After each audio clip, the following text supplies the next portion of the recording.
Rob van home, basically. Hi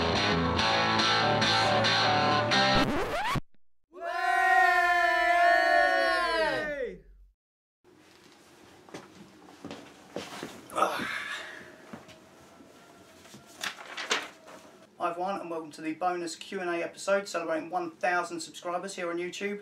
That is freaking awesome. I just want to say thank you to everyone that's subscribed, obviously, everyone that's commented of course, and everyone that's viewed. It sincerely means a lot more than you probably imagine it does to me. So thank you to you all.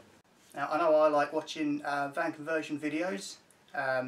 It's good to see how everyone else does stuff and sort of what they plan to do with the vans once they're done converting them. But I just didn't realise how many other people out there enjoyed these videos too. For me it makes the video in this process all that more worth it. So in this Q&A I'm going to be answering the questions that have been cropping up in the comments to my videos and a couple of other ones as well. So let's get started. Okay, question 1. Many people have asked, what van is this? Well, just to clarify, this is a Ford Transit 2007 T350 2.4 litre extra long wheelbase, high roof. I think that's about it. Oh, and also her name is Tracy Transit. Okay, question 2. Do you plan on living in the van full time?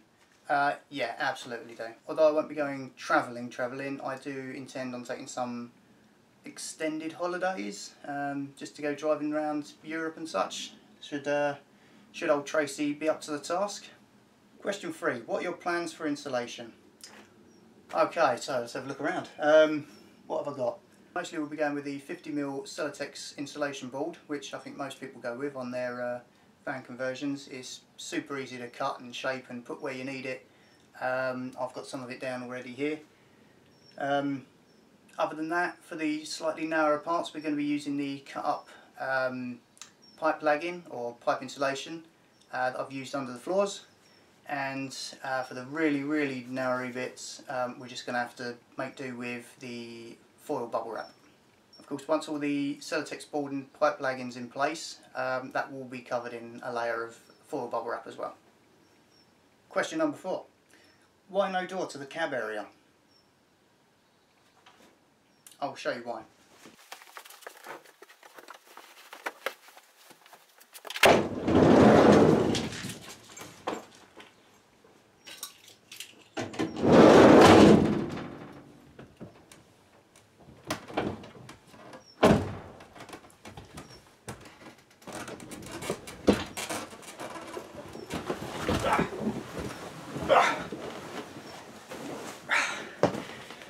Ta-da! Whew, it's tired me out, that. Right, so yeah, also having a door into the cab area requires floor space, which, as we all know, in any size van really is really a premium. Also, I could have gone with a curtain maybe, but it just comes down to insulation again. Here in England it does get pretty cold in the winter. Okay, question 5. When cutting the window holes, how did you stop the jigsaw from vibrating badly? Okay. When you're cutting sheet metal with a jigsaw, obviously you need to make sure that you've got a blade that is made for cutting metal. Whilst you're actually cutting, you only need to apply very slight forward pressure. Really have patience, take your time, let the blade do the work. If it starts to feel like it's biting too much, just ease off a little bit. If the panel you're trying to cut through has got reinforcing kind of struts coming down, of course they're going to be quite difficult to cut through as well, because they're two separate bits of metal and it's going to try and have to cut through both of them. So you can find that bit quite difficult. Just like I say, have patience, take your time. What I'm going to do is I'm going to put a link in the description below for a video I watched that I found really helpful, that was installing bonded windows, just like I've got here. So you can have a watch of that if you want to.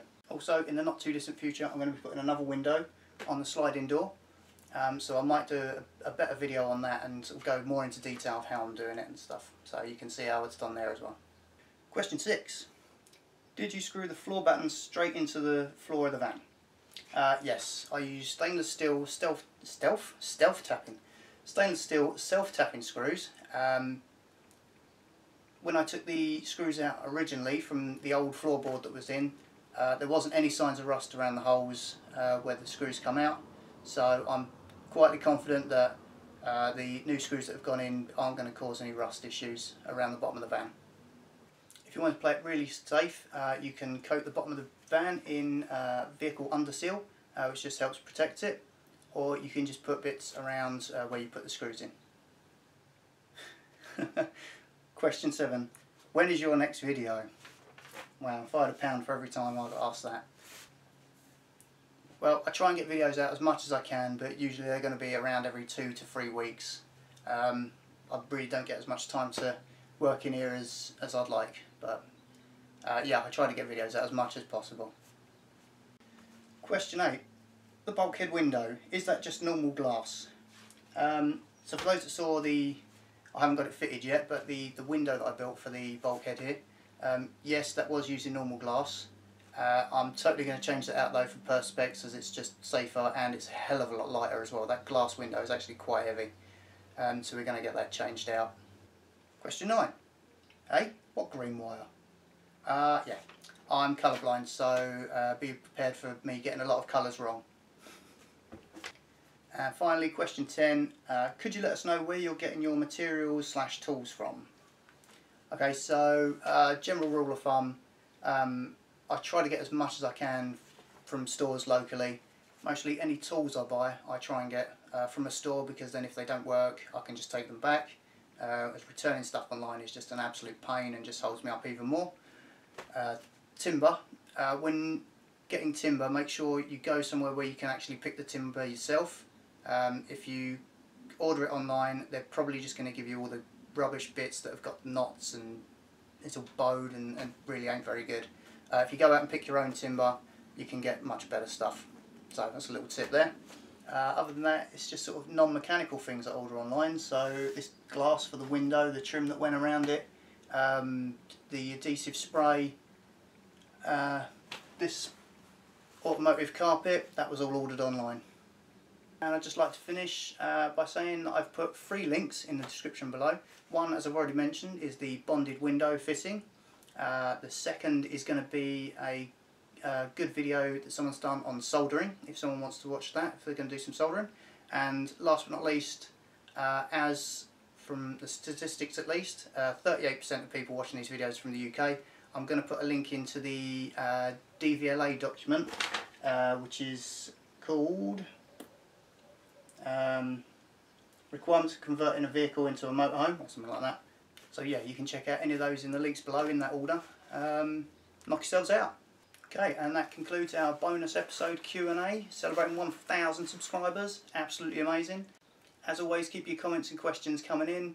If you know anyone that would be interested in this conversion or any of the individual episodes, please feel free to share them with them. One of the main reasons for these videos is being able to share the knowledge and experience, really, isn't it? So that's why we're doing it. So once again, thank you to everyone that's subscribed, thank you to everyone that's commented, and thank you to everyone that's viewed and enjoyed these videos. Roll on episode 7, that's all I can say. But until then, see ya! Sweet.